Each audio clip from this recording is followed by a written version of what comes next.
ಹೊರಗಡೆ ತೋರಿಸಿರೋ ಪ್ರೀತಿ ಏನಿದೆ, ಸಾರ್ಥಕ ಇಷ್ಟು ಒಂದು ಪ್ರೀತಿ ತೋರಿಸ್ತಿದಾರಲ್ಲ ಅಂತ ಏನು ಹೇಳ್ಬೇಕು ಅಂತಾನೆ ಗೊತ್ತಾಗಲ್ಲ.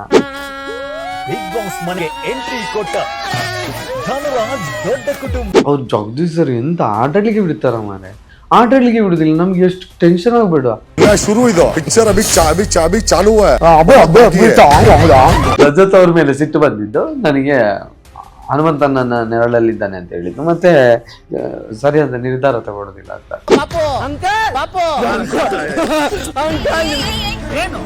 ಸುಮ್ನೆ ಕೂತ್ಕೋ, ಇಲ್ಲ ಅಂದ್ರೆ ನಾನೇನಂತ ತೋರಿಸ್ತೀನಿ.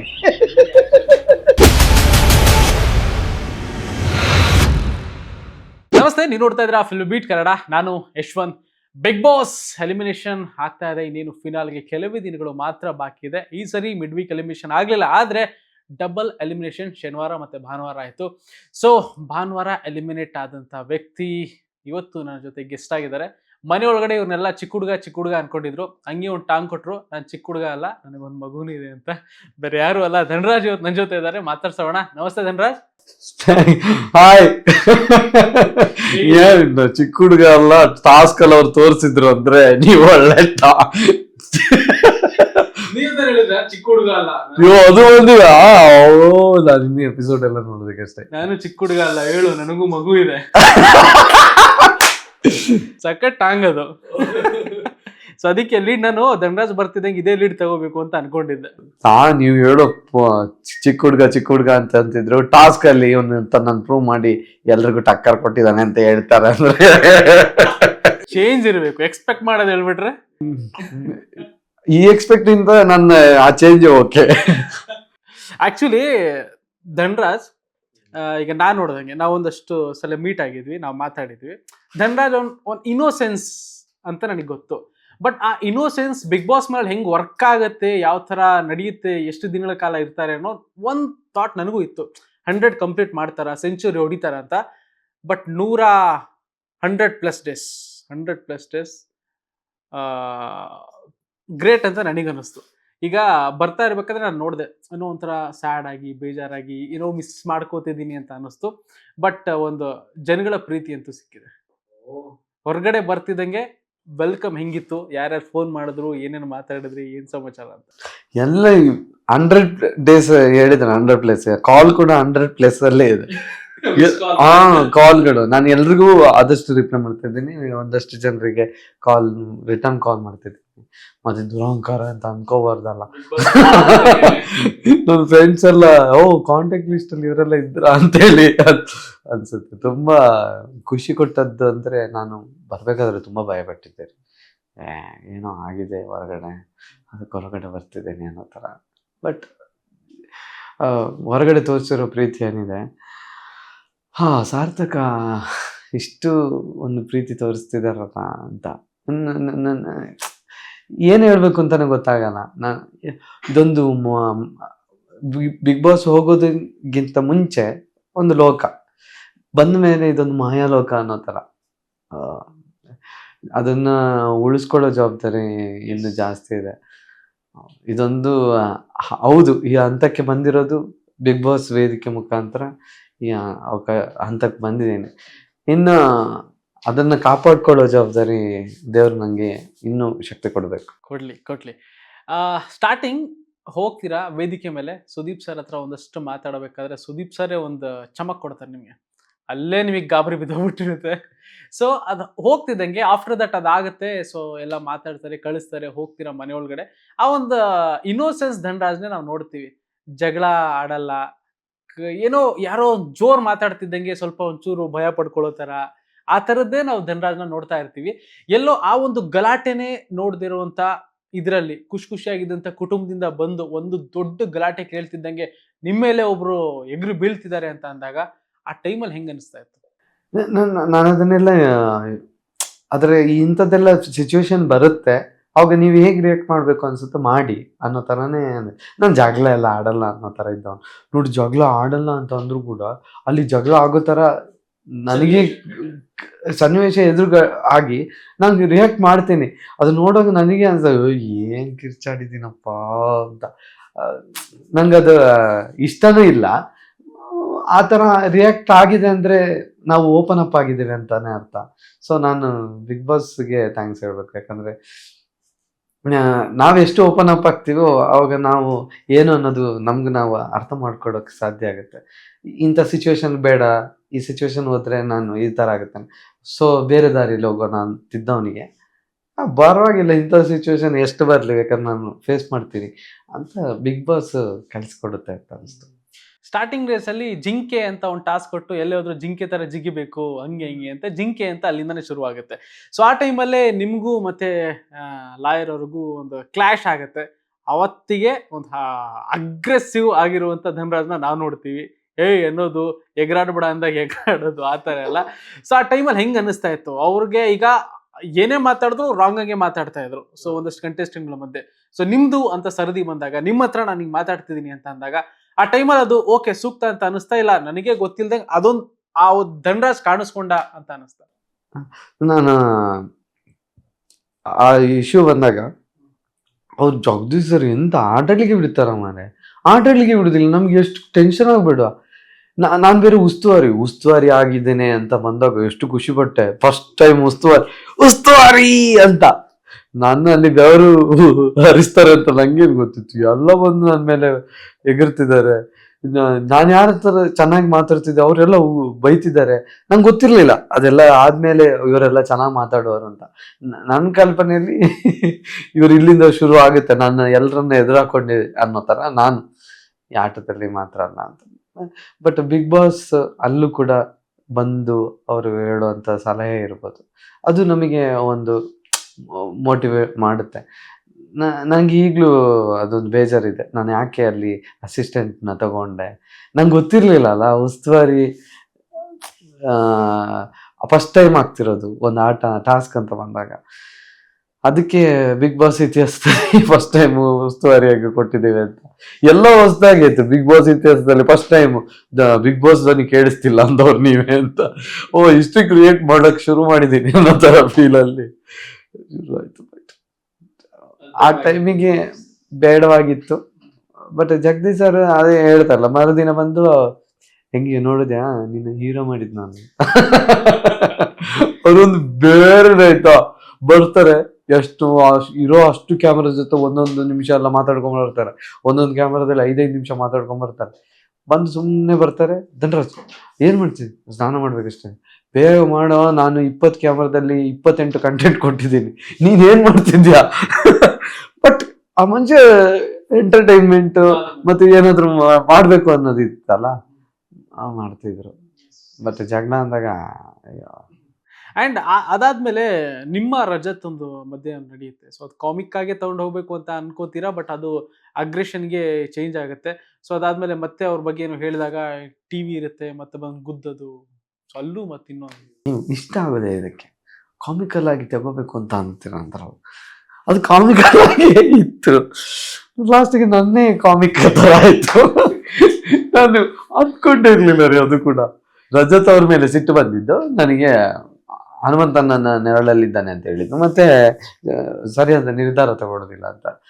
ಆ ವಿಷಯಕ್ಕೆಲ್ಲ ನಂಗೆ ಸಿಟ್ಟು ಬಂತು. ನಾನೇನು ಅವ್ರ ನೆರಳಲ್ಲಿರ್ತಾನೆ ಅಂದ್ರೆ ನನ್ನ ಆಟ ನಾನು ಆಡ್ತಿಲ್ವಾ ಅನ್ನೋ ಥರ.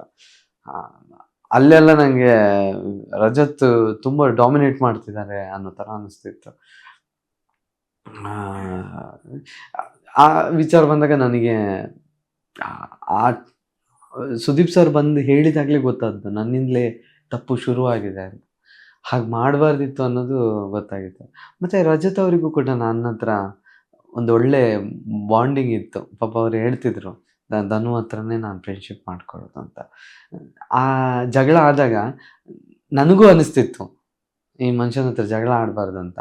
ನಾನು ಹೇಳ್ಕೊತಿರ್ಲಿಲ್ಲ. ಆ ಮನುಷ್ಯನಿಗೂ ಈ ಧನು ಯಾಕೆ ಹಿಂಗೆ ಆಡ್ತಾನೆ ಅಂತ ಆಗ್ತಿತ್ತಂತೆ. ಇಬ್ರಲ್ಲೂ ಆ ರೀತಿಯ ಒಂದು ಅನಿಸ್ತಿತ್ತು. ಅದನ್ನ ಹೇಳ್ಕೊತಿರ್ಲಿಲ್ಲ, ಜಗಳ ಕನ್ವರ್ಟ್ ಆಗ್ತಿತ್ತು. ಒಂದ್ಸಲ ನೀನು ಹೊಡೆದ್ಬಿಟ್ಟು ಅದನ್ನ ನಾನು ಹೋಗ್ತೀನಿ ಅನ್ನೋ ಥರ ಅಂದ. ಅಲ್ಲಿಗೆ ನಾನು ಸ್ಟಾಪ್ ಮಾಡಿದೆ, ಯಾಕಂದ್ರೆ ಆ ಥರದ್ದು ಪರಿಸ್ಥಿತಿ ಬರೋದು ಬೇಡ ಅಂತ. ಟಿವಿ ಹತ್ರ ಒಂದು ಕಡಲ ನೋಡ್ಬೇಕಾದ್ರೂ ಸುಮ್ಮನೆ ಕಾಮಿಡಿಯಾಗಿ ಹೋಗೋಣ, ಇದನ್ನು ಇಲ್ಲಿಗೆ ಮುಗಿಸೋಣ ಅಂದ್ರೆ ಅಲ್ಲೂ ಕೂಡ ಕಳಪ ಅಂದಾಗ ಎಲ್ಲರೂ ಕೂತಿರ್ತಾರೆ, ಎದ್ದು ಬರ್ಲಿಕ್ಕಿಲ್ಲ ಅಂತ ನಾನು ಏನ್ ಮಾಡ್ತೇವ ಮಾಡು ಅಂತ ಹೇಳಿ ಎದ್ದು ಬಂದು ಹೊಡಿಯೋದು ಬಿಡು ಹೋಗ್ದೆ ಮುಂದಕ್ಕೆ ಆ ಗಾಬರಿ time- ಆಗೋಯ್ತು ಆ ಟೈಮಲ್ಲಿ. ಗಾಬರಿ ಅನ್ನೋದಕ್ಕಿಂತ ನಂಗೆ ಫ್ಯಾಮಿಲಿ ನೆನಪಾಯ್ತು. ಅವ್ರು ನೋಡಿದ್ರೆ ಏನ್ ತಿಳ್ಕೊಳ್ಳೋರು ಅಂತ. ಮತ್ತೆ ನನಗೆ ನಿಜವಾಗ್ಲೂ ಇಂಟ್ರೆಸ್ಟ್ ಇರಲಿಲ್ಲ ಆ ವ್ಯಕ್ತಿ ಜೊತೆ ಜಗಳ ಆಡ್ಬೇಕು ಅಂತ. ನನಗೆ ಆಗ ಅನ್ಸಿದ್ದು ತುಂಬ ಸಿಟ್ಟಿದೆಯಲ್ಲ, ಈ ಸಿಟ್ಟಿಗೆ ಇಟ್ಕೊಂಡು ಏನು ಮಾಡ್ತಾರೆ ಈಗ. ನಾನಾದರೆ ಓಕೆ, ಬೇರೆಯವ್ರ ಹತ್ರ ಆದರೆ ಮತ್ತೆ ರಿಯಾಕ್ಟ್ ಆಗ್ಬೋದು ಹಾಗೆ ಹೀಗೆ ಅಂತ ಅನಿಸ್ತಿತ್ತು. ಆಮೇಲೆ ಸುದೀಪ್ ಸರ್ ಬಂದು ಹೇಳಿದ್ದು ಎಷ್ಟು ಖುಷಿ ಆಯಿತು ಗೊತ್ತಾ. ರಜತ್ ಜೊತೆ ಮಾತಾಡಬೇಕು ಅಂತ ಅನಿಸ್ತಿತ್ತು ಒಳಗಡೆಯಿಂದ. ಅವ್ರಿಗೂ ಧನರಾಜ್ ಜೊತೆ ಮತ್ತೆ ಮಾತಾಡಬೇಕು ಅಂತ ಅನಿಸ್ತಿತ್ತು. ಅದರ ನಡುವೆ ಈ ಒಂದು ಜಗಳ, ಆ ಜಗಳಕ್ಕೆ ಬ್ರೇಕ್ ಬಿತ್ತು, ನಾವಿಬ್ರು ಮಾತಾಡಿದ್ವಿ. ಅಲ್ಲಿಂದ ರಜತ್ ಏನೇ ಇದ್ರು ಧನರಾಜ್ ತಮ್ಮನಾಗೆ, ಧನರಾಜ್ ನನ್ನ ತಮ್ಮನ ಥರ ಅಂತ ಖುಷಿ ಇದೆ. ನೀವು ಈ ಚಿಕ್ಕ ವಯಸ್ಸಿಂದ ಯಾರ ಹತ್ರನೂ ಜಗಳನೇ ಮಾಡಿಲ್ವ? ಸ್ಕೂಲ್ ಡೇಸ್, ಕಾಲೇಜ್ ಡೇಸ್, ಏನಾರ ಸಣ್ಣ ಪುಟ್ಟ ವಿಚಾರ ಜಗಳ ಅನ್ನೋದೇ ಇಲ್ವಾ ಅಂತ? ಕೋಪ ಅಂತ ಇದೆ, ಬೈಯೋದು ಅಂತ ಸುಮ್ಮನೆ ಕೂತ್ಕೊ, ಭಾಷೆ ಇಲ್ವಾ ನಿಂಗೆ ಇಷ್ಟೇ. ಹೇಳಿ, ಏನೇನೆಲ್ಲ ಬೈತೀರಾ? ಸುಮ್ಮನೆ ಕೂತ್ಕೊ, ಸುಮ್ಮನೆ ಕೂತ್ಕೋ ಬೈಯೋದು. ಭಾಷೆ ಇಲ್ವಾ ನಿಂಗೆ, ಭಾಷೆ ಇಲ್ವಾ ನಿಂಗೆ ಬೈಯೋದು? ನನಗೆ ಸುಮ್ಮನೆ ನಾಲಿಗೆ ಬಿಗಿ ಹಿಡಿದು ಮಾತಾಡು, ನಾಲಿಗೆ ಬಿಗಿ ಹಿಡಿದು ಮಾತಾಡು. ಇಲ್ಲಾಂದ್ರೆ ಅವ್ರು ಏನಾದ್ರು ಮಾತಾಡಿದ್ರೆ ಕೌಂಟ್ರ್ ಕೊಡೋದು. ಅದೇ ಮಂಡೆ ಸುಮ್ಮನೆ ಕೂತ್ರೆ ಸರಿ, ಇಲ್ಲಾಂದ್ರೆ ನಾನೇನು ಅಂತ ತೋರಿಸ್ತೇನೆ ಅನ್ನೋ ಥರ. ಅದು ಹಿಂಗೇನಾ? ಹಿಂಗೆ ಸುಮ್ಮನೆ ಕೂತ್ಕೊಂಡು ಸರಿ ಆಕ್ಷನ್ ಇಲ್ವಾ?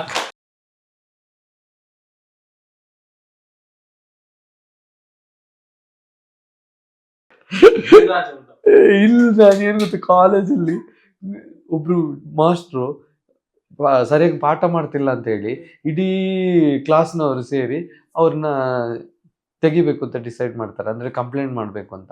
ಪಾಠ ಮಾಡೋದಿಲ್ಲ, ಯಾವುದು ಲೆಕ್ಚರ್ನ ಪಾಠ ಮಾಡ್ತಿಲ್ಲ, ನಮಗೆ ಸರಿಯಾದ ಸಿಲೆಬಸ್ ಪಾಠ ಮಾಡ್ತಿಲ್ಲ, ಸೊ ನಾವು ಅವ್ರನ್ನ ತೆಗಿತೆ, ಬೇಡ ಅವರು ಅಂತ. ಅವ್ರು ಬಂದು ಏನೇನೋ ಬಾಲಮಂಗಲ ಕಥೆ ಎಲ್ಲ ಹೇಳ್ತಿದ್ರು. ಅದಕ್ಕೆಲ್ಲ ತೆಗಿಬೇಕು ಅಂತ ಎಲ್ಲರೂ ಹೋಗಿ ಪ್ರಿನ್ಸಿಪಾಲ್ ಹತ್ರ ಕಂಪ್ಲೇಂಟ್ ಕೊಟ್ಟರು. ಬರ್ದೆ ನಾನು ಅಳ್ತಾ ಕೊಡ್ತೀನಿ, ಅವ್ರದ್ದು ಕೆಲಸ ಹೋಗುತ್ತೆ ಅಂತ. ಪ್ರಪಂಚದಲ್ಲಿ ಇಂಥ ಇನ್ನೋಸೆಂಟ್ ಹುಡುಗನ ನಾನು ನೋಡಿಲ್ಲ. ಅಳ್ತಾ ಕೂರ್ತೀನಂತೆ, ತೆಗಿಬೇಕು ಅಂತ ಹೇಳೋರು ಇವ್ರೆ, ಹೋದ್ರೆ ಕೆಲ್ಸ ಹೋಗ್ಬಿಡ್ತಲ್ಲ ಅಂತ ಅಳೋರು ಇವ್ರೆ. ಅಲ್ಲ, ತೆಗಿಬೇಕು ಅಂತ ಅವ್ರದ್ದು ಹೇಳುದು, ಇರ್ಲಿ ಏನಾದ್ರು ನಾವೇ ಓದ್ಕೊಂಡು ಪಾಸ್ ಆಗುವ ಅಂತ. ಅವ್ರು ನಾನು ಇದ್ದಿದ್ದೆ ಹೀಗೆ ಗೊತ್ತಾಗ್ತಿದೆ ನಂಗೆ. ಬಟ್ ಇದೇ ನಿಮ್ಮ ಒಂದು ವೀಕ್ನೆಸ್ ಅಂತ ಅನ್ಸಲ್ವಾ ನಿಮ್ಗೆ? ಅನಿಸ್ತಲ್ಲ ನಂಗೆ. ಈಗ ಬಿಗ್ ಬಾಸ್ ಅಲ್ಲಿ ಬಂದಾಗ, ಹೊರಗಡೆ ಬಂದಾಗ ಅನಿಸ್ತು, ನಾನು ಎಕ್ಸೆಪ್ಟ್ ಮಾಡ್ಕೋತಿದ್ದೀನಿ. ನೀನ್ ಫಸ್ಟ್ ಆಫ್ ಆಲ್ ಎಲ್ಲರೂ ಬಂದು ಹೇಳಿದ್ರು, ನೀನು ಯಾಕೆ ಕಷ್ಟಪಟ್ಟು ಅಳ್ತೀಯ, ಅಂಥದ್ದೇನಾಗಿರುತ್ತೆ ಅಂತ. ಆಮೇಲೆ ನನ್ನನ್ನು ನಾನು ಆಳೋ ಇದರಿಂದ ಈ ಕಡೆ ಬಂದು ಒಂದಷ್ಟು ವಿಚಾರಗಳಲ್ಲಿ ನಾನು ಧೈರ್ಯವಾಗಿ ನಿಲ್ಲಬೇಕು ಅಂತ ಅನಿಸ್ತಿತ್ತು. 3ನೇ ವೀಕಲ್ಲಿ ನಾನು ಶಿಶಿರ್ ಅವರಿಗೆ ಡಿಸ್ಲೈಕ್ ಮಾಡ್ತೀನಿ, ನನಗೆ ಈ ಥರ ಕ್ಯಾಪ್ಟನ್ಸಿ ಇಷ್ಟ ಆಗಲ್ಲ ಅನ್ನೋ ಥರ ಮಾತಾಡಕ್ಕೆ ಬರ್ತೀನಿ. ಮೋಕ್ಷಿತ್ ಅವರು ನಗಕ್ಕೆ ಬರ್ತಾರೆ, ಏನು ಕಿಸಿತೀರ, ಏನು ಕಿಸೋಕ್ಕಾಗಲ್ಲ ಅಂದ್ಕೊಂಡಿದ್ದೀರ ನನ್ನ ಹತ್ರ ಅನ್ನೋ ಥರ ಮಾತಾಡ್ತೀನಿ. ಅಲ್ಲಿಂದ ನನಗೆ ಏನೋ ಒಂಥರ ಜೋಶ್ ಬೇರೆ ಇರುತ್ತೆ. ಬಟ್ ಸಡನ್ನಾಗಿ ಕ್ಯಾಪ್ಟನ್ಸಿ ಟಾಸ್ಕ್ ಅಂತ ಬರುತ್ತಲ್ಲ, ಎಲ್ಲರೂ ನನ್ನ ಮೇಲೆ ಮುಗಿಬಿಡ್ತಾರೆ. ಅದು ಲೈಫಲ್ಲಿ ಫಸ್ಟ್ ಟೈಮ್ ನನಗೆ. ಗೌತಮಿ ಅವರು, ಮೋಕ್ಷಿತ್ ಅವರು ಕ್ಯಾಪ್ಟನ್ಸಿ ಫೋಟೋ ತೆಗೆಯೋ ವಿಚಾರದಲ್ಲಿ ನಾನು ವಾಶ್ ಬೇಸಿನ್ ಹತ್ರ ಹೋಗಿ ವಾಪಸ್ ಹೇಳ್ತೀನಿ. ನನಗೆ ವಾಪಸ್ ನಾನು ಡೌನ್ಫಾಲ್ ಆಗಿದ್ದ ಆವಾಗ. ನಂಗೆ ಅಷ್ಟೊಂದು ಜನರನ್ನು ನನಗೆ ಅಷ್ಟು ಜನ ಒಬ್ಬರು ಹೇಟ್ ಮಾಡೋದೇ ನನಗೆ ತಡ್ಕೊಳಕ್ಕಾಗಲ್ಲ. ಅಷ್ಟು ಜನ ನನ್ನ ಹೇಟ್ ಮಾಡ್ತಾರೆ ಅಂದಾಗ ನನಗೆ ಎಲ್ಲ ಬಾಣ ನನಗೆ ಚುಚ್ತಾ ಇದೆ. ನಾನು ಕ್ಯಾಪ್ಟನ್ಸಿ ಈ ಏನಿದೆ ಆ ಒಂದು ಪ್ರೋಸೆಸ್, ಅದ್ರಲ್ಲಿ ನನ್ನನ್ನು ತಗೊಳ್ಳೋಕ್ಕೆ ಸಾಧ್ಯ ಇಲ್ಲ ಅನ್ನೋ ಥರ ಅನ್ನಿಸ್ತು, ಇಷ್ಟೊಂದು ಹೇಟ್ರೆಡ್ ಇಟ್ಕೊಂಡು. ಆಮೇಲೆ ಮತ್ತೆ ನಾನು ಕಮ್ ಬ್ಯಾಕ್ ಆಗ್ತೀನಿ. ಒಟ್ಟಿನಲ್ಲಿ ಬಿಗ್ ಬಾಸ್ ತುಂಬ ಪಾಠ ಕಲಿಸಿದೆ. ನಾನು ಅದಕ್ಕೆ ಲಾಸ್ಟ್ ಹೋಗ್ಬೇಕಾದ್ರೆ ಹೇಳಿದ್ವಿ, ಈ ಅಳೋ ಒಂದು ಏನಿದೆ ಅದನ್ನು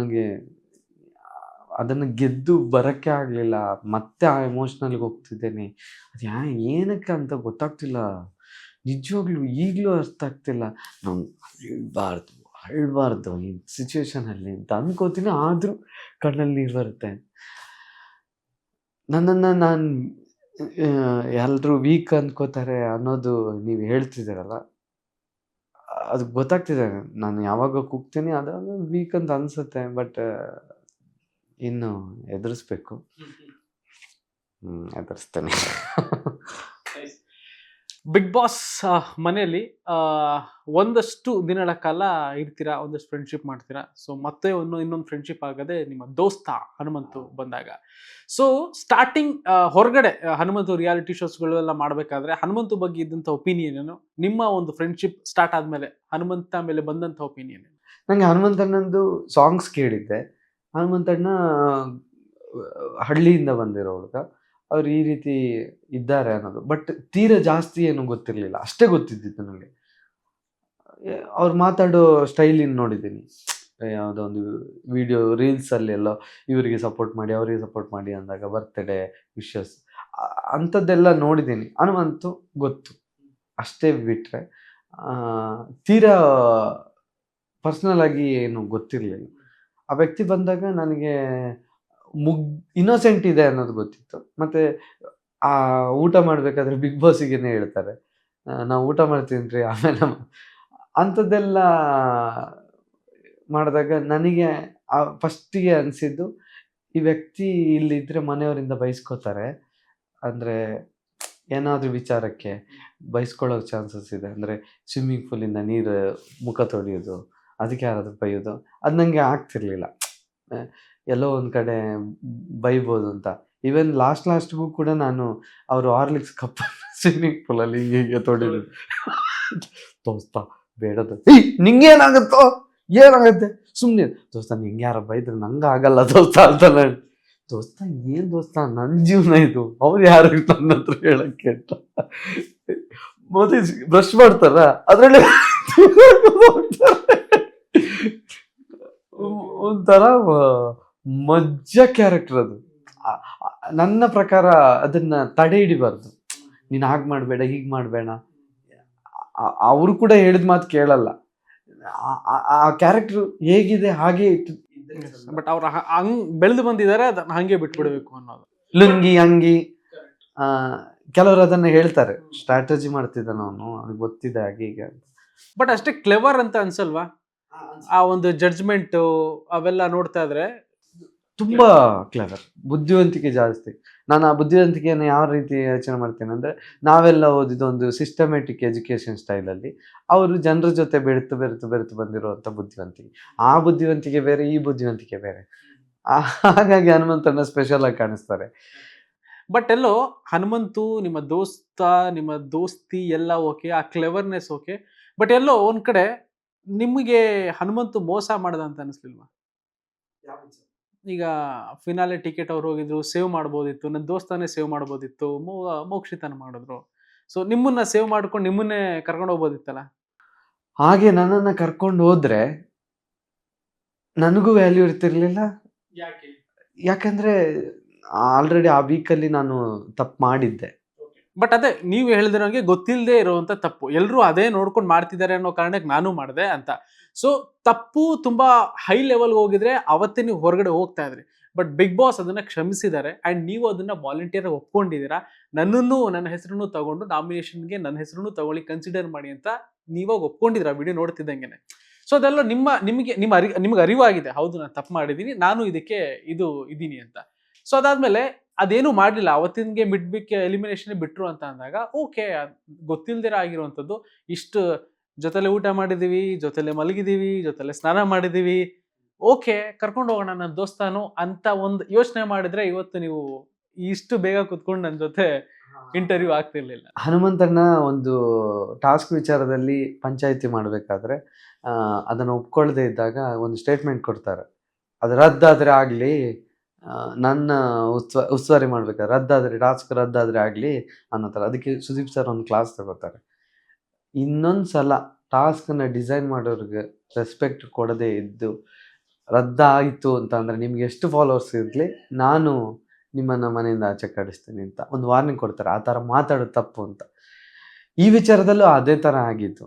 ಒಂದು ಟಾಸ್ಕ್ ಅಂತ ಬಂದಾಗ, ಒಂದು ಮಿಡ್ ವೀಕ್ ಎಲಿಮಿನೇಷನ್ ರದ್ದಾಗುತ್ತೆ ಅಂದಾಗ ಬಹುಶಃ ರದ್ದಾಗೋದು ವಿಚಾರವಾಗಿ ನಾನು ಎಷ್ಟೇ ಸಾರಿ ಕೇಳಿದ್ರು ರದ್ದಾಗಿದ್ದು ರದ್ದಾಗಿದೆ, ಅದು ನನ್ನಿಂದನೇ ಆಗಿದೆ. ನನ್ನಿಂದ ರದ್ದಾಗಿದೆ ಅನ್ನೋ ವಿಚಾರ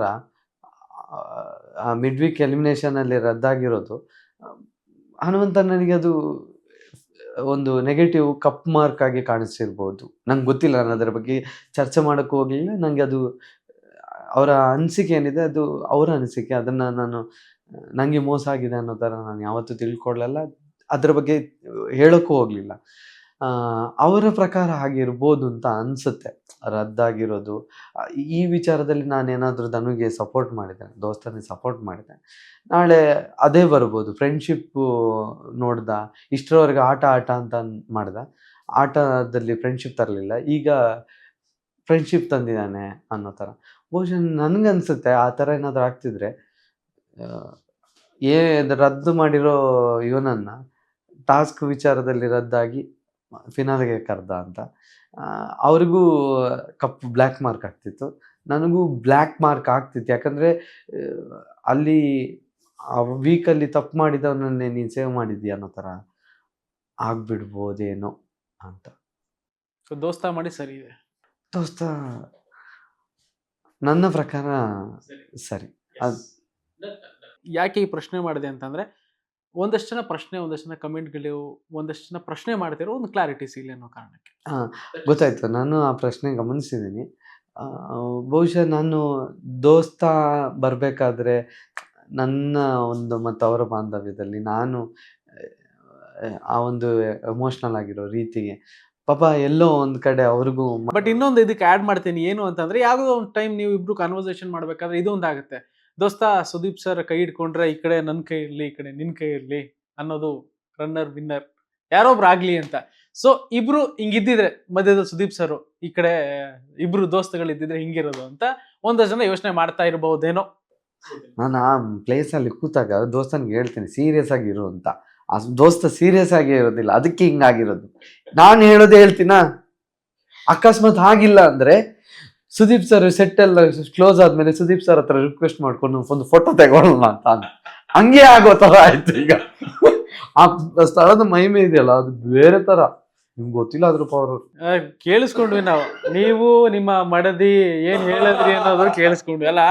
ಅಂತ ಪವರ್ಫುಲ್ ಜಾಗದಲ್ಲಿ ನಾವ್ ಹೇಳಿದ್ದೆಲ್ಲ ಆಗತ್ತೆ ಅದು ಇದು ಅಂತ ಹೇಳ್ಬಿಟ್ಟು ಹೇಳ್ರಿ ಅಂತಂದ್ರೆ ನಿಮ್ ಬಾಯಿಂದಾನೇ ಬರ್ಲಿ. ಏನ್ ಹೇಳಿದ್ರಿ? 2025ರಲ್ಲಿ ಒಂದು ಮಗು ಮಾಡೋಣ ಕೇಳಿದೆ. ಇಲ್ಲ, ಅದು ಅವಳಿಗೆ ಒಂದು ಸುಮ್ಮನೆ ಅವಳು ನಾಚಿಕೆ ನೋಡೋದಕ್ಕೆ ಖುಷಿ ಆಗತ್ತೆ. ತಿಂಗಳಾದ್ಮೇಲೆ ಸಿಕ್ಕಿದೆ ಸುಮ್ಮನೆ ರೇಗಿಸಿದ್ದು ಅಷ್ಟೇ. ಅದು ನಮ್ಮ ಊರಿನ ಆಶಾ ಕಾರ್ಯಕರ್ತರು ಬಂದು ಕಾಲ್ ಮಾಡೋರು ನಂಗೆ, ಏನಂತ, ಹುಷಾರು ಅಂತ, ಈಗ ತಾನೇ ಮತ್ತೆ ಮಗು ಆಗಿದೆ ಅಂತ. ಈಗ ತಾನೇ ಮಗು ಆಗಿದೆ, ಸ್ವಲ್ಪ ಹುಷಾರು ಅಂತ. ಸದ್ಯಕ್ಕೆ ಯಾವ ತಂಟೆಗೆ ಹೋಗ್ಬೇಡ. ಒಂದು ಇನ್ನೋಸೆಂಟ್ ಧನರಾಜ್ ಜೊತೆ ಒಂದು ತುಂಟತನದ ಧನರಾಜ್ ಇದ್ದಾನೆ. ನೈಸ್. ಸೊ ಇವಾಗೇನು ಹುಷಾರಿಲ್ಲ, ಇವಾಗೇನು ಹುಷಾರಿಲ್ಲ ಅನ್ನೋ ತರ ಇಲ್ಲ. ಯಾರು ಹುಷಾರಂತ ಹೇಳಕ್ ಚಾನ್ಸು ಇಲ್ಲ.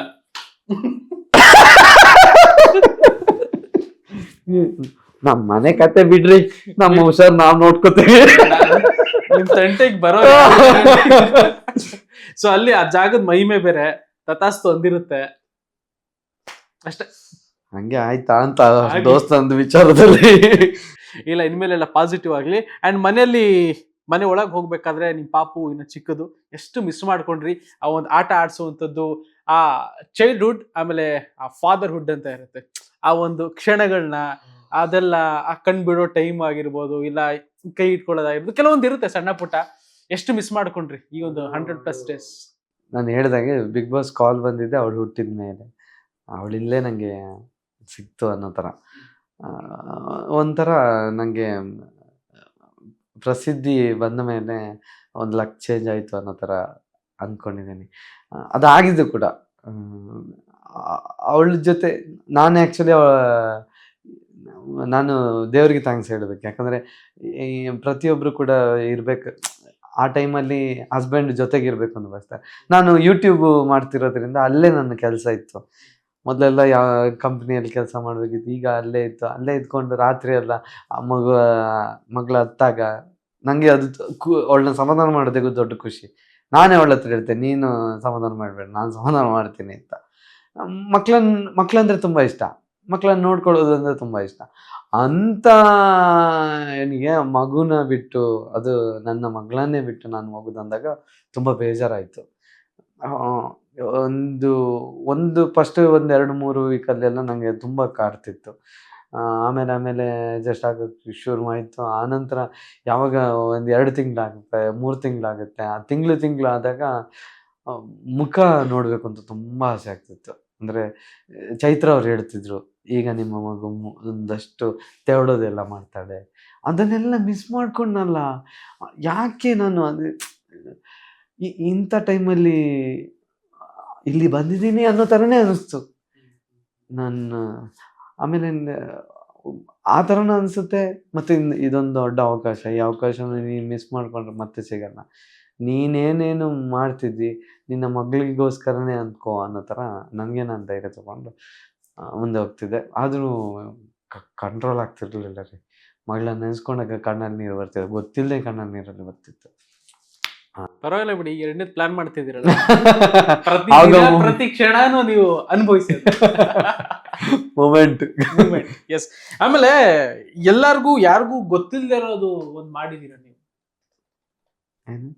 ನಿಮ್ಮದು ಮೋಕ್ಷಿತಾ ಅವ್ರದ್ದು ಫಸ್ಟ್ ಎಂಗೇಜ್ಮೆಂಟ್ ಆಗೋಗಿತ್ತಂತೆ, ಎಲ್ಲ ಹೈಡ್ ಮಾಡಿದ್ರಂತೆ ನೀವು. ಯಾರು ಹೇಳಿದ್ದು? ಸೀರಿಯಸ್, ಅವೆಲ್ಲ ಓಡ್ತಾ ಇದೆ ಸೋಷಿಯಲ್ ಮೀಡಿಯಾದಲ್ಲಿ. ಒಳಗಡೆ ಹೋದಾಗ ಯಾರು ಅನ್ನೋದೇ ಗೊತ್ತಿಲ್ಲ, ಇಬ್ರು ಹಂಗಿದ್ರು, ಅಷ್ಟು ಚೆನ್ನಾಗಿ ಆಕ್ಟ್ ಮಾಡಿದ್ರು. ಹೊರಗಡೆ ನೋಡಿದ್ರೆ ಇಬ್ರದ್ದು ಒಂದು ಎಂಗೇಜ್ಮೆಂಟ್ ಆಗೋಗಿದೆ, ಸಿಕ್ಕಾಪಟ್ಟೆ ಸುದ್ದಿ. ಅದು ವೆಬ್ ಸೀರೀಸ್ ರೀ, ಆಕ್ಟಿಂಗ್ ಮಾಡಿರೋದು. ಅದನ್ನ ತಗೊಂಡು ಎಂಗೇಜ್ಮೆಂಟ್ ಆಗಿದೆ ಅಂದ್ರೆ ನನ್ನ ಹೆಂಡತಿ ಒಂದು ಪೊರ್ಕೆಲಿ ಹೊಡಿತಾಳೆ ನಂಗೆ. ನೋಡ್ರಪ್ಪ, ಯಾರೆಲ್ಲ ಮೀಮ್ಸ್ ಮಾಡ್ತಿದ್ರಿ, ಯಾರೆಲ್ಲ ಸ್ವಲ್ಪ ಫನ್ ಆಗಿ ಸುದ್ದಿ ಎಲ್ಲ ಮಾಡ್ತಿದ್ರಿ, ಬಟ್ ಆಲ್ಮೋಸ್ಟ್ ಗೊತ್ತು, ಸುಮ್ನೆ ಒಂದು ಚೋಕ್ ಕೊಟ್ಟೆ ಅಷ್ಟೆ. ಪಕ್ಕನಾ? ವೆಬ್ ಸೀರೀಸ್ ಅಷ್ಟೇ, ಬೇರೆ ಏನಿಲ್ಲ. ಅದು ನಾವು ಇಲ್ಲಿ ಬಂದ ಮೇಲೆ ಆ ಕಡೆ ವೈರಲ್ ಆಗಿದೆ. Yes, fine. ಮನೇಲಿ ಒಂದಷ್ಟು ವಾತಾವರಣ ಎಲ್ಲ ನಡೀತಾ ಇರುತ್ತೆ, ಬಟ್ ಮನೆಯವರೆಲ್ಲ ಬಂದು ಒಂದಷ್ಟು ವರ್ಷ ನೀವು ಹೆಂಗೆಲ್ಲ ಆಟ ಆಡ್ತೀರಾ, ಹೋಗ್ತೀರಾ ಅನ್ನೋದೆಲ್ಲ ಹೇಳ್ತಾರೆ. ಈ ಮಧ್ಯದಲ್ಲಿ ಮಂಜಣ್ಣ ಮತ್ತೆ ಗೌತಮಿ ಅವರ ಒಂದು ಬಾಂಡಿಂಗ್ ಹೆಂಗ್ ಅನಿಸ್ತು ನಿಮ್ಗೆ? ಗೆಳೆಯ ಮತ್ತು ಗೆಳತಿಯರ ಬಾಂಡಿಂಗ್ ಹೆಂಗಿತ್ತು? ಅಂಡ್ ಬಂದು ಒಂದು ಹೇಳೋಗಿರ್ತಾರೆ, ಅವ್ರ ಜೊತೆ ಸೇರ್ಬೇಡ, ಇವ್ರ ಜೊತೆ ಸೇರ್ಬೇಡ, ನಿನ್ನ ಆಟ ಆಡು ಅಂತ ಹೇಳಿದ್ರು, ಮತ್ತೆ ಎಲ್ಲೋ ಆ ಡಿಪೆಂಡೆನ್ಸಿ ಅವೆಲ್ಲ ನೋಡಿದಾಗ ಹೆಂಗ್ ಅನಿಸ್ತಿತ್ತು? ಫಸ್ಟಿಗೆ ನಾನು ಅದು ಅಂದ್ರೆ ಅವ್ರ ಫ್ರೆಂಡ್ಶಿಪ್ ಅದ್ರಲ್ಲಿ ಏನಿದೆ, ಅವರ ಆಟದ ಜೊತೆ ಫ್ರೆಂಡ್ಶಿಪ್, ನಾವ್ ಹೇಗೆ ಹನುಮಂತನ ಜೊತೆ ಇದ್ದವು, ಅದು ಭವ್ಯ ಮತ್ತು ತ್ರಿವಿಕ್ರಮ್ ಹೇಗಿರ್ತಾರೋ, ಯಾರೋ ಒಂದು ಮೆಂಟಲಿ ಸಪೋರ್ಟ್ ಆಗಿರೋರು, ಅಥವಾ ಒಂದು ಯಾರ ಕಷ್ಟಕ್ಕೆ ಸ್ಪಂದಿಸೋರು ನಮ್ಮ ಜೊತೆಗೆ ಇದ್ದಾಗ ಖುಷಿ ಆಗುತ್ತೆ ಅನ್ನೋದಿದ್ರೆ ಅದು ಪ್ಯೂರ್ ಫ್ರೆಂಡ್ಶಿಪ್ ಕೂಡ ಆಗುತ್ತೆ. ಅಂಥದ್ದೇ ನಡೀತಾ ಹೋಗುತ್ತೆ. ಬಟ್ ಯಾವಾಗ ಮಂಜು ಅವರು ಚೂರು ಸ್ಲೋ ಡೌನ್ ಆಗ್ತದೆ, ವೀಕೆಂಡಲ್ಲಿ ಒಂದಷ್ಟು ಅವರಿಗೆ ಸಲಹೆಗಳು ಸಿಗ್ತದೆ, ಅದನ್ನು ರಿಸೀವ್ ಮಾಡ್ಕೋತಾರೆ ಅಂತ ಅನಿಸುತ್ತೆ, ಬಟ್ ವೀಕಲ್ಲಿ ಸೋಲ್ತಾರೆ. ಈ ಥರನೇ ಆಗ್ತಿತ್ತು. ಒಂದು ಎಪಿಸೋಡಲ್ಲಂತೂ ನನಗೆ ಆಯಿತು, ಈಗ ಮಂಜು ಅವರು ಈ ವೀಕ್ ಅಂತೂ ತುಂಬ ಸರಿ ಹೋಗ್ತಾರೆ, ಅದು ಫ್ಯಾಮಿಲಿ ನೋಡಿ ಬಂದು ಅಪ್ಪ ಹೇಳಿರೋ ಮಾತುಗಳೆಲ್ಲ ಕೇಳಿದಾಗ ಸರಿ ಹೋಗ್ತಾರೆ ಹಾಗೆ ಹೀಗೆ ಅಂತ. ಅದು ಯಾವುದೋ ಆ ವೀಕಲ್ಲಿ ಮೈಕ್ ಹಾಕೋದನ್ನು ಮರ್ತೋಗಿರ್ತಾರೆ. ಅದಕ್ಕೆ ಪನಿಷ್ಮೆಂಟ್ ಆಗಿ ಯಾರನ್ನಾದ್ರೂ ತಗೋಬೇಕು, ಅವ್ರ ಕೆಲಸ ಮಾಡಬೇಕು ಅಂತ ಅಂದಾಗ ಯಾರನ್ನ ಆಯ್ಕೆ ಮಾಡಿದ್ರೆ ಗೌತಮಿ ಅವರು ತಗೋತಾರೆ. ನಾನು ಹೋಗಿ ಕೇಳ್ತೀನಿ, ನೀವು ಮತ್ತೆ ಅದನ್ನು ಇದು ಮಾಡ್ತೇನೆ, ನನಗೆ ನನ್ನ ಸ್ಟ್ರಾಟಜಿ ಅನ್ನೋ ಥರ ಹೇಳಿದರು. ಅವಳು ಕೆಲಸ ಏನಾದ್ರು ಕೊಟ್ಟರು, ಅವ್ರದ್ದು ಕೆಲಸ ಆಗಿರುತ್ತೆ, ಅದು ಕೆಲಸ ಕಡಿಮೆ ಇರುತ್ತೆ, ಅದಕ್ಕೆ ನಾನು ಅವ್ರ ಹೆಸರು ತಗೊಂಡೆ ಅಂತ. ಬಟ್ ಅದು ಮಂಜು ಅವರಿಂದನೇ ಆಗಿರೋ ತಪ್ಪು ಅಂತ ಅನಿಸುತ್ತೆ. ಯಾಕಂದರೆ ಗೌತಮಿ ಅವರು ಕರೆಕ್ಟ್ ಇದ್ದಾರೆ, ಅವರು ಏನು ಹೇಳಬೇಕು ಅನ್ನೋದಿದೆ. ಅಂದರೆ ನನ್ನ ಸಲಹೆ ಏನಿದೆ ಅದು ನಿಮಗೆ ಒಳ್ಳೆಯದು. ನೀವು ಆಲ್ಮೋಸ್ಟು ಈಗ ನಿಮ್ಮ ಆಟಕ್ಕೆ ತೊಂದರೆ ಆಗ್ತಿದೆ ಅಂದರೆ ಅದರಿಂದ ದೂರ ಆಗೋದು ಒಳ್ಳೆಯದು, ಹಾಗೆ ಹೀಗೆ ಅಂತ ಅಂದಾಗ ಅವರು ಕೇಳಿಬಿಟ್ಟು ಸರಿ ಹೋಗ್ತಿತ್ತು. ನನಗೆ ಅನಿಸ್ತಿದ್ದು ಈ ರೀತಿ. ಬಟ್ ವೀಕೆಂಡಲ್ಲೂ ಕೂಡ ಬರುತ್ತೆ, ಮಂಜು ಅವರೇ ನೀವು ಈ ರೀತಿ ಮಾಡೋದ್ರಿಂದ ಗೌತಮಿ ಅವರಿಗೆ ಅದು ಮೈನಸ್ ಆಗ್ಬೋದು ಅಂತ. ಸಾಕಷ್ಟು ವಿಚಾರಗಳನ್ನ ಮಾತಾಡಿದ್ರಿ, ಸಾಕಷ್ಟು ಅನುಭವನ ಕಲ್ತ್ಕೊಂಡು ಬಂದಿದ್ದೀರಾ. So what next Dhanraj, what next life? What next ಅಂತ ಬಂದಾಗ ಒಂದಷ್ಟು ಇವತ್ತು ಗುಡ್ ನ್ಯೂಸ್ ಕೊಡ್ತೀರಾ?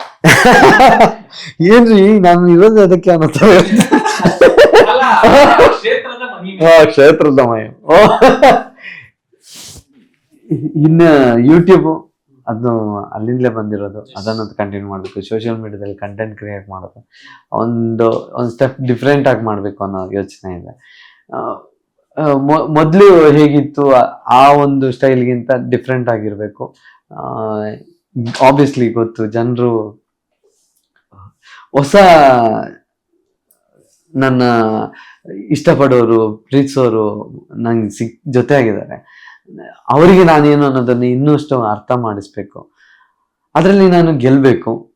ನಂಗೊಂದಷ್ಟು ಪ್ಲ್ಯಾನ್ಸ್ ಇದೆ, ಆ ಪ್ಲ್ಯಾನು ಪ್ರೋಸೆಸ್ಸಲ್ಲಿದೆ. ಅದು ಆದಷ್ಟು ಬೇಗ ಹೇಳೋ ಸಮಯ ಬೇಗ ಬರಲಿ, ನೋಡೋಣ. Thank you so much. ಸಾಕಷ್ಟು ವಿಚಾರಗಳನ್ನ ಮಾತಾಡಿದ್ರಿ, ಹಂಚ್ಕೊಂಡ್ರಿ. ಆಫ್ಟರ್ 100 days ನಾವು ಲಾಸ್ಟ್ ಸಿನಿಮಾ ಪ್ರಮೋಷನ್ ಸಿಕ್ಕಿದ್ವಿ, ಈಗ ಮತ್ತೆ ಸಿಕ್ಕಿದ್ದೀವಿ. ನೆಕ್ಸ್ಟ್ ಸಿಗ್ತಾ ಹೋಗೋಣ ಅಂತ ಹೇಳ್ತಾ ಇಷ್ಟೊತ್ತು ಟೈಮ್ ಕೊಟ್ಟು ಮಾತಾಡಿದ್ರೆ ಫಿಲ್ಮ್ ಬೀಟ್ಗೆ thank you so much Dhanraj. Thank you, ನೀವು ಅನ್ಕೊಂಡದೆಲ್ಲ ಆಗಲಿ. Thank you film beat. ನೋಡಿದ್ರಲ್ಲ, ಧನರಾಜ್ ಆಚಾರ್ ಅವರ 100+ days ಬಿಗ್ ಬಾಸ್ ಮನೆಯಲ್ಲಿ ಎಷ್ಟರ ಮಟ್ಟಿಗೆ ಇತ್ತು ಅಂತ. ಅಂಡ್ ಒಂದು ರೀತಿಯಲ್ಲಿ ಎಂಟರ್ಟೈನ್ ಆಗಿ ಕೂಡ ಇತ್ತು. ಒಂದಷ್ಟು ಜನ ಪ್ರಶ್ನೆ ಮಾಡೋರಿಗೆ ಒಂದು ನೇರವಾದ ಉತ್ತರ ಕೂಡ ಈ ಒಂದು ಸೆಗ್ಮೆಂಟ್ ಅಲ್ಲಿ ಸಿಕ್ತು ಅಂತ ಹೇಳ್ತಾ, ಈ ಎಪಿಸೋಡ್ ನಿಮಗೆ ಇಷ್ಟ ಆಗಿದೆ ಅಂತ ಅನ್ಕೊಳ್ತಾ ನೆಕ್ಸ್ಟ್ ಎಪಿಸೋಡ್ ನಲ್ಲಿ ಮತ್ತೆ ಸಿಗ್ತೀನಿ. ನೋಡ್ತಾ ಇರಿ ಫಿಲ್ಮ್ ಬೀಟ್ ಕನ್ನಡ.